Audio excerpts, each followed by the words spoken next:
Olá, meu nome é Tarananda e hoje eu gostaria de conversar um pouco a respeito de uma pergunta que é extremamente importante. O que somos nós? Ou quem somos nós?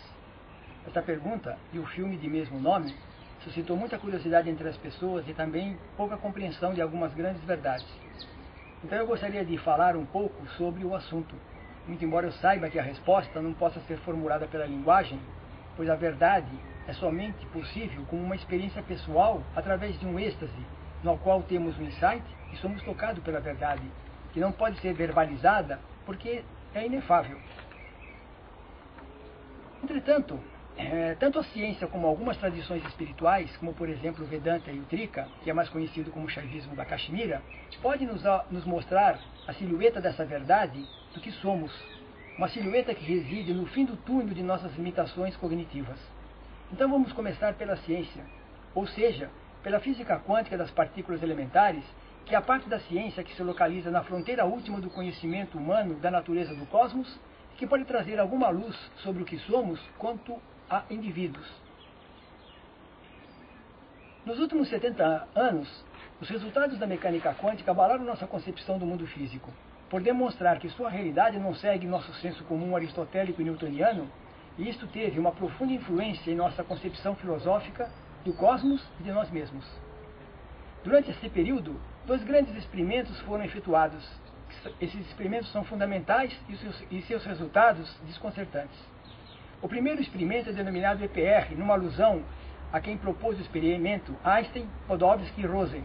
E o segundo é denominado difração de dupla fenda.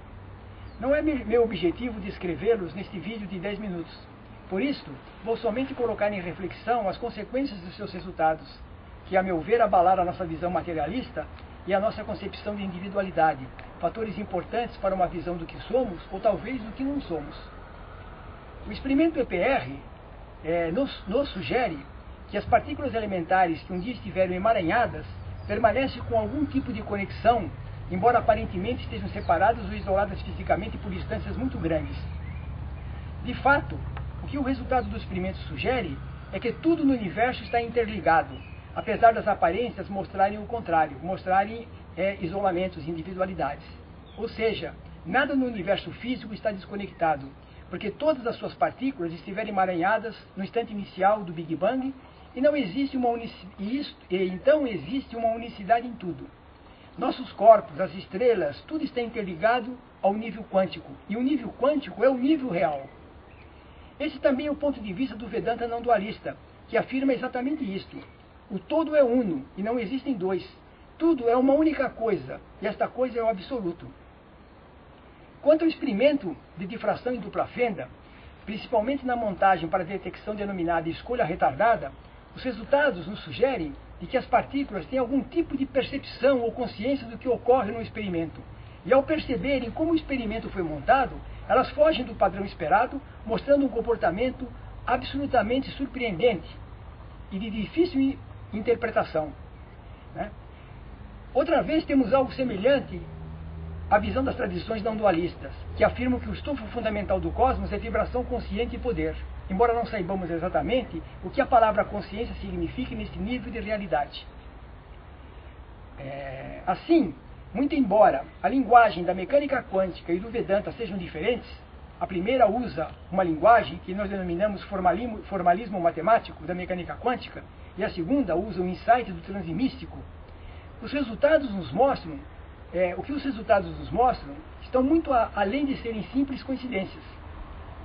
Se por um lado a mecânica quântica reconhece a inexistência de uma realidade objetiva na inexistência de um observador, nós compreendemos que é o observador que faz a realidade. Isto ocorre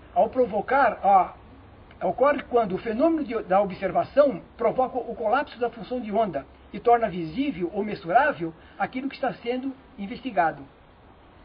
Isso é exatamente o que foi afirmado por Adi Shankara há 1000 anos na sua explanação idealista do conceito de ilusão, ao afirmar em seu Pramanavada, ou doutrina do conhecimento, em que ele expõe a relação entre o vedor, o objeto da visão e o método pelo qual aquele que vê infere a respeito do que é visto.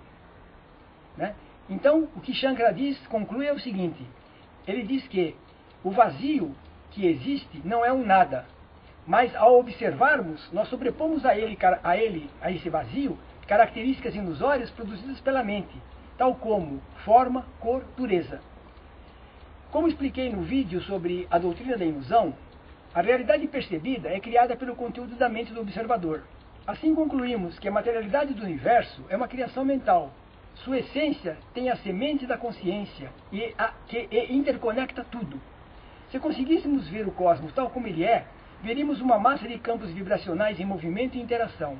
Nosso corpo material é isso, uma densificação dessa massa vibracional no espaço-tempo. Eu vou lhes contar uma historinha muito interessante a respeito do grande mestre do Vedanta Dvaita do sul da Índia, chamado Shri Ramana Maharishi. Um dia Shri Ramana estava em seu ashram e teve um contato e recebeu uma visita de uma pessoa que frequentava o ashram há mais de 20 anos. O nome dessa pessoa era Rahu. Rahu chegou para Shri Ramana e perguntou: mestre, existe vida após a morte? Shri Ramana olhou para ele com um rosto sem expressão e fez uma outra pergunta: quem é você? Rahu, desconcertado, ficou desconcertado, porque há 20 anos ele frequentava o ashram, conhecia bem o mestre, como o mestre iria perguntar para ele quem ele era? Então Rahu simplesmente respondeu: sou eu, mestre, Rahu. Aí Shri Ramana disse: bem, se você acredita que você é Rahu, então não existe vida após a morte, porque com a morte do corpo que se chama Rahu, você deixa de existir. Mas se você sabe que você está Rahu, mas não é Rahu, então a sua pergunta não tem sentido. Foi Shri Ramana que estimulou seus discípulos a se questionarem, pedindo que eles perguntassem a si mesmos: quem é você? Quem é você? Quem você é? O Vedanta nos diz que o ser humano, como indivíduo material, é uma ilusão criada pela mente, que gera o ego, a personalidade e a individualidade. Assim, se quisermos entender o que somos, devemos procurar o que existe por detrás da ilusão. E a resposta foi dada pelos mestres que viveram o estado sem mente, se iluminaram, e na iluminação descobriram que nossa essência é parte da divindade suprema.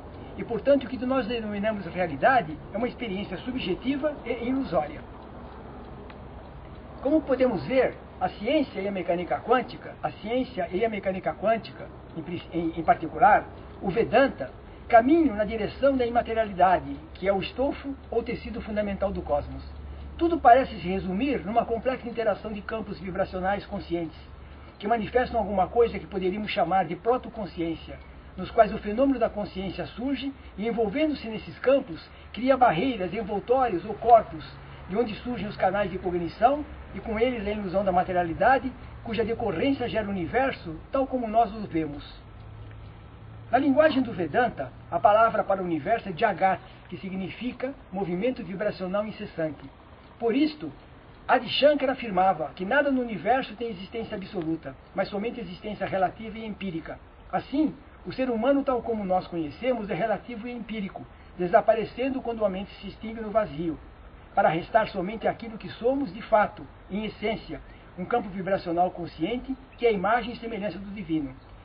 Se eu for agora resumir a questão, o que somos nós, ou através de um insight místico, eu diria que, ao termos a percepção dessa verdade, o que nós vemos é que nós nos dissolvemos numa luz intensa e infinita, e que essa luz intensa e infinita é viva, ela tem consciência, e nós somos só consciência, num estado sem mente, e que nós, a luz, se sentimos um. E se sentindo um, nós nos identificamos com ela e vibramos junto com ela. Eu creio que hoje é tudo o que eu gostaria de dizer. Eu agradeço a todos pela atenção e peço que a Mãe Divina em meu coração saúde a Mãe Divina em vossos corações.